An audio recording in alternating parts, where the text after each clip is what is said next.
Hello बच्चों, चलिए प्रश्न को पढ़ते हैं। नीचे दो अभिक्रियाएं दी गई हैं।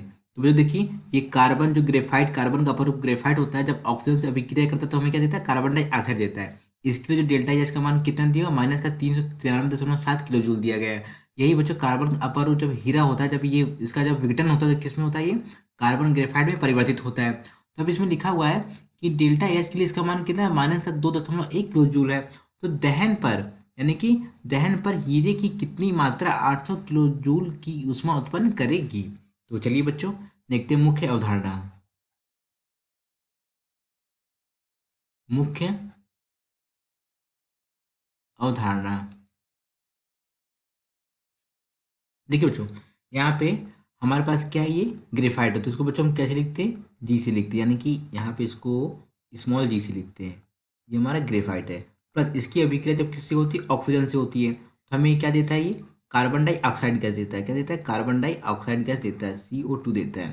तो इसके लिए जो डेल्टा एच का मान है वो कितना लिखा हुआ है? वो लिखा हुआ है हमारा माइनस का 393.7 किलो जूल दिया हुआ है। और यही बच्चों जब हीरा, ये बच्चों क्या है? ये हमारा डायमंड है।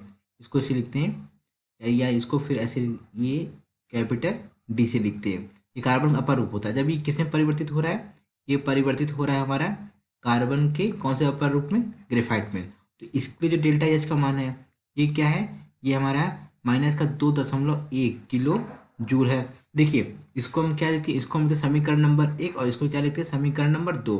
तो दोनों को जोड़ देते हैं, दोनों को क्या करेंगे? जोड़ देंगे।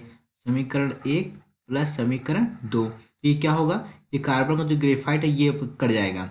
जब ये कट जाएगा तो हमारा क्या बचेगा? बचेगा कार्बन का परमाणु कौन सा? डायमंड, यानी हीरा बचेगा। प्लस ये जब ऑक्सीजन से अभिक्रिया करेगा तो हमें क्या मिलेगा? हमें मिलेगा कार्बन डाइऑक्साइड गैस मिलेगा। क्या मिलेगा? कार्बन डाइऑक्साइड गैस हमें मिलेगा।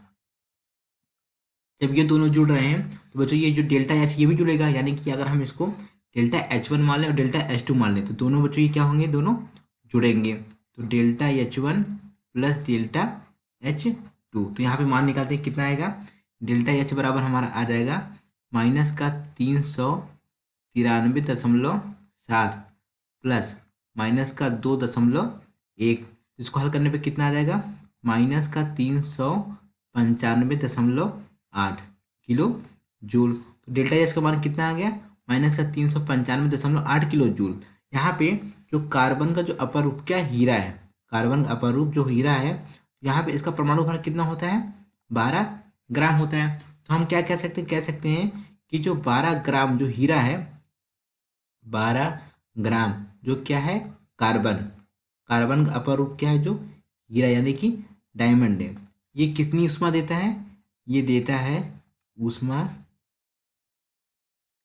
देता है, कितनी देता है ये?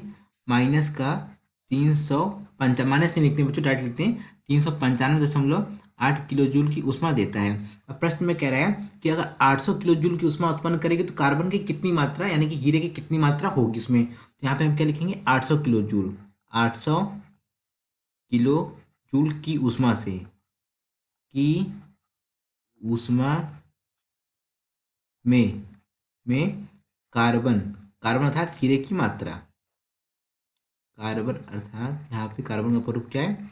हीरे की मात्रा बराबर होगा, देखिए यहाँ पे बराबर 12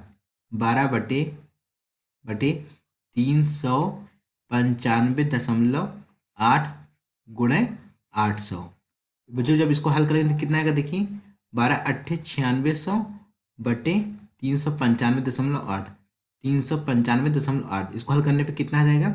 इसको हल करने पे आ जाएगा 24.25 ग्राम। तो बच्चे आप हीरे की मात्रा कितनी आ गई? हीरे की मात्रा, हीरे की मात्रा यानी कि जब हीरे की इतनी मात्रा यानी 24.25 ग्राम, जब इसको क्या करेंगे? दहन करेंगे, तो दहन करने पर कितनी ऊष्मा मुक्त होगी?